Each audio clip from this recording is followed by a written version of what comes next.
ഈ ഇലയുടെ സാധാരണ ഇലയുടെ അല്ല, ഇതിനകത്ത് ഈന്തപ്പഴം പിന്നെ നമ്മുടെ ഉണക്കമുന്തിരി അരച്ച് ചേർത്തുണ്ടാക്കിയ നല്ല ഹെൽത്തി ആയിട്ടുള്ള ഇലയുടെയാണ്, നല്ല ടേസ്റ്റിയാണ്. ഇനി ഞാൻ ഇതെങ്ങനെ ഉണ്ടാക്കിയെന്ന് നിങ്ങൾ കൂടി കാണണ്ടേ, വരൂ. ഇപ്പോൾ ഞാനിവിടെ ഒരു അട ഉണ്ടാക്കാൻ വേണ്ടി പോവാണ്. ഞാൻ ഇലയൊക്കെ എടുത്ത് ഫ്രീസറിൽ എടുത്ത് വെളിയിലോട്ട് വെച്ചിട്ടുണ്ട്. ഇത് ഡീഫ്രോസ്റ്റ് ആയിട്ട് ഇതിനകത്താണ് ഇലയുടെ ഉണ്ടാക്കുന്നത്. ഇതിന് വേണ്ടി ഞാൻ എടുത്തിരിക്കുന്ന പൊടികൾ എന്തൊക്കെയാണെന്ന് പറയാം. ഇത് നമ്മുടെ ചുവന്ന മട്ടാവിൽ വറുത്ത് പൊടിച്ചത്. ഇതിന് രണ്ട് തവി, ഈ ഒരു തവിക്ക് 2 തവി. ഇത് ചക്കപ്പൊടി, ഇതാണ് ചക്കപ്പൊടി. ഇത് ഞങ്ങൾക്കിവിടെ വാങ്ങിക്കാൻ കിട്ടും. ഇത് ഞാനിവിടെ രണ്ട് ഈ തവിക്ക് 2 തവി, എല്ലാം തന്നെ 2 തവി വീതമാണ് എടുത്തിരിക്കുന്നത്. ഇത് ഓട്സ് വറുത്ത് പൊടിച്ചത്, ഇതൊക്കെ ഞാൻ തന്നെ വറുത്ത് പൊടിച്ചാണ്. ഇത് വറുത്ത റവ 2 തവി, ഈ ഒരു ചെറിയ തവിക്ക് ഇത്ര അളവിലാണ് ഞാനിവിടെ എടുത്തിരിക്കുന്നത്.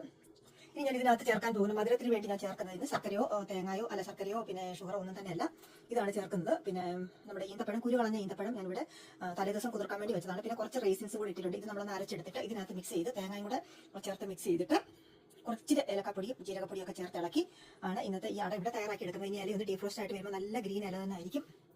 ഇത്രയും സാധനങ്ങൾ ഇനി നമുക്കൊന്ന് ഇത് അരച്ചെടുക്കണം. ചെറിയ ചൂടുവെള്ളത്തിലാണ് ഞാനിവിടെ കുഴച്ചെടുക്കുന്നത്. വെള്ളം ഞാനിവിടെ പിന്നെ ചെറുതായിട്ട് ഇവിടെ തിളപ്പിക്കാൻ വേണ്ടി വെച്ചിട്ടുണ്ട്. ഒരുപാട് തിളയ്ക്കൊന്നും വേണ്ടി ചെറുതായിട്ട്.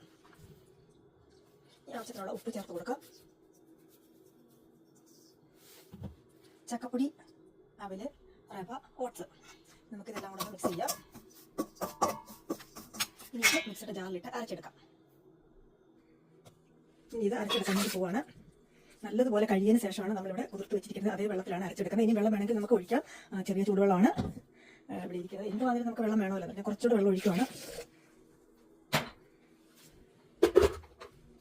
നല്ല വൃത്തിയായിട്ടുള്ള ഒരു ഇലയുടെയാണ് ഞാനിവിടെ തയ്യാറാക്കുന്നത്. ഇനി ഇത് അരച്ചെടുക്കാം. സെക്കൻഡുകൾക്കകം നമുക്കിത് അരച്ചെടുക്കാൻ പറ്റും. നല്ലതുപോലെ കുതിർന്നതായതുകൊണ്ട് ഇനി നമ്മൾ ഇതിനകത്ത് ഇട്ട് ഒഴിച്ച് ഇളക്കാം.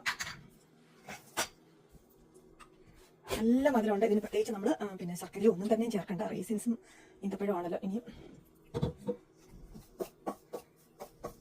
എന്താണെങ്കിലും കുഴച്ചിട്ട് കുറച്ച് നേരം നമ്മളിവിടെ വെക്കുന്നുണ്ട്. അത്ര നേരം വെക്കാൻ അത്രയും നല്ലതാണ്. അപ്പോൾ ഈ പൊടിയെല്ലാം ഇതിനകത്ത് കുതിർന്ന് നല്ല പാകത്തിന് കിട്ടും നമുക്ക്. ഞാനിവിടെ സ്വല്പം ജീരകത്തിന്റെ പൊടിയും ഏലക്കയും കൂടെ പിന്നെ മിക്സ് ചെയ്തതും കൂടെ ഇതിന്റെ കൂട്ടത്തിലാണ് ചേർക്കുവാണ്.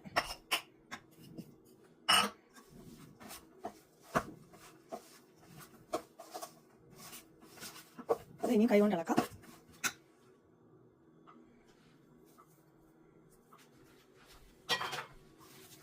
നല്ല ലൂസായിട്ട് വേണം ഇത് നമ്മൾ കുഴച്ച് വെക്കാൻ. എന്താണെന്ന് വെച്ചാൽ നമ്മൾ അടച്ചു വെക്കുന്നുണ്ട്. അടച്ചു വെക്കുമ്പോൾ ഇച്ചിരി ലൂസായിട്ട് ഇരുന്നാലേ അത് നമ്മളിത് എടുക്കാൻ നേരം ആകുമ്പോഴത്തേക്ക് ഒത്തിരി ലൂസായിട്ട് ഇരുന്നാൽ നമ്മുടെ കറക്റ്റ് പാകത്തിന് തന്നെ കിട്ടും.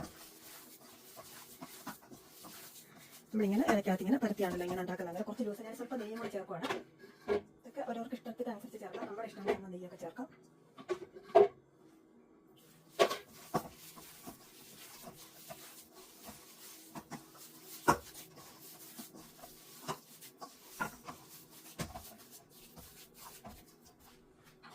ചെറിയ ചൂടുവെള്ളമാണ് ഒഴിക്കുന്നത്.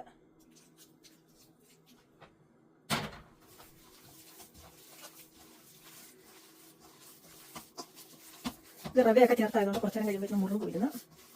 റവയും അവലും ഒക്കെ ഉണ്ടല്ലോ.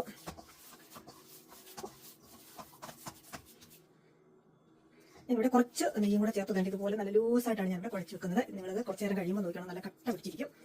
അതാണ് നമ്മുടെ പാകം. നമ്മൾ കഴിവതും കുറച്ച് ലൂസായിട്ട് വേണം ഇത് കുഴച്ച് വെക്കാൻ. അടുത്തൊരു 10-20 മിനിറ്റ് എങ്കിലും വെക്കണം.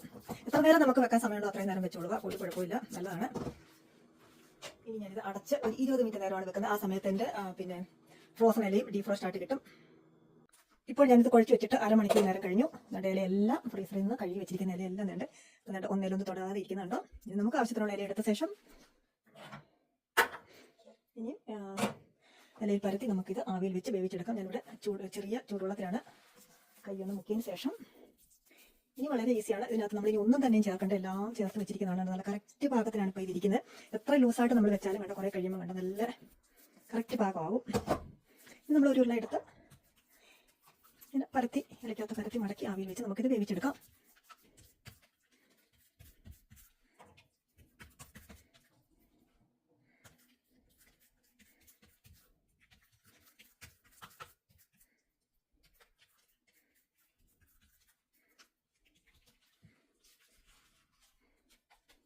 അടുത്ത ഇല എടുക്കുക.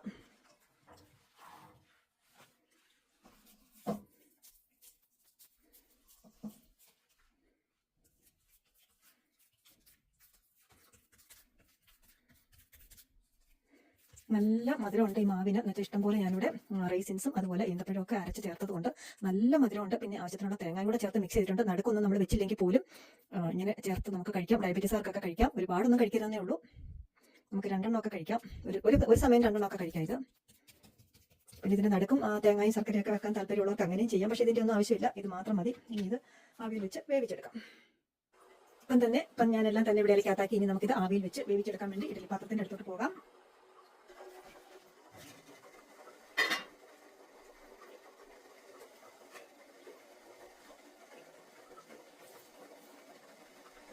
ഇങ്ങനെ ഒന്ന് ആവി കയറിയതിന് ശേഷമാണ് ഇനി ഞാൻ അടുത്തത് വെക്കത്തുള്ളൂ. അങ്ങനെ ഇത് വേവിച്ചെടുക്കാം നമുക്ക്. അങ്ങനെ നമ്മുടെ ഇലയടകളൊക്കെ ഇവിടെ റെഡി ആയിട്ടുണ്ട്. നമുക്കിനി ഇതെടുക്കാം. Flame off.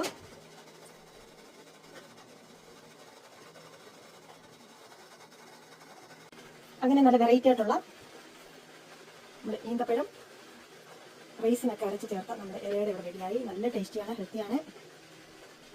ഇതുപോലെ നിങ്ങളൊന്ന് തയ്യാറാക്കി നോക്കുക. നമുക്ക് ചൂട് ചായയുടെ കൂടെ കഴിക്കാൻ നല്ലതാണ്. തണുക്കുമ്പോഴായിരിക്കും കൂടുതൽ ടേസ്റ്റ്. നല്ല രുചിയുണ്ട്. ഞാൻ ആൾറെഡി ഒരെണ്ണം കഴിച്ചു. സൂപ്പറാണ്. ശർക്കരയും പഞ്ചസാരയൊക്കെ ചേർക്കുന്നതിന് പകരം നമുക്ക് ഇങ്ങനെയുള്ള ഫ്രൂട്ട്സ് ഒക്കെ അരച്ച് ചേർത്ത് നല്ല ഹെൽത്തി ആയിട്ടുള്ള അട തന്നെ ഉണ്ടാക്കാം. ഇത്രയും നേരം എൻ്റെ ഈ വീഡിയോ വാച്ച് ചെയ്ത എല്ലാവർക്കും വീണ്ടും ഞാൻ വരുന്നിടം വരെ താങ്ക് യു. ബൈ. വീഡിയോ ഇഷ്ടപ്പെട്ട ലൈക്ക് ചെയ്യുക, ഷെയർ ചെയ്യുക, സബ്സ്ക്രൈബ് ചെയ്യുക. Thanks for watching. Bye. Super healthy അട.